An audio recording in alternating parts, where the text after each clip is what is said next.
Welcome to the Tech Egg. Don't get scrambled. Enjoy the video. In this video, I will show how to make cream puffs step by step. We'll start by gathering our simple ingredients: water, butter, flour, and eggs for the pastry, plus your favorite filling. The magic begins with creating a chew dough on the stovetop, which is surprisingly straightforward. This versatile dough forms the perfect shell for any sweet or savory treat. First, combine 1 cup of water and half a cup of butter in a saucepan, bringing it to a rolling boil. Next, quickly add 1 cup of all-purpose flour, stirring vigorously until the mixture forms a smooth ball and pulls away from the sides. Remove from heat, let it cool slightly, then beat in 4 large eggs, one at a time, until the dough is glossy and smooth.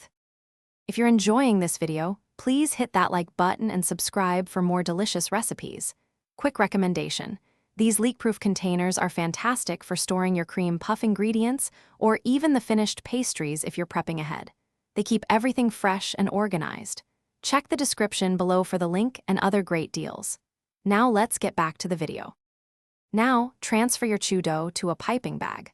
Pipe 2-inch rounds onto a parchment-lined baking sheet, leaving some space between each. Bake these beauties at 400 degrees Fahrenheit for 20 minutes. Then, reduce the oven temperature to 350 degrees Fahrenheit and continue baking for another 15 to 20 minutes until they are beautifully golden and puffed. Once your cream puff shells are baked and completely cooled, it's time for the best part: filling them. You can use a classic pastry cream, a light whipped cream, or even a scoop of ice cream for a delightful dessert. Simply pipe the filling into the bottom of each puff or slice them in half and spoon it in. Serve immediately for the freshest taste. Thanks for watching. Consider subscribing if I helped unscramble your problems.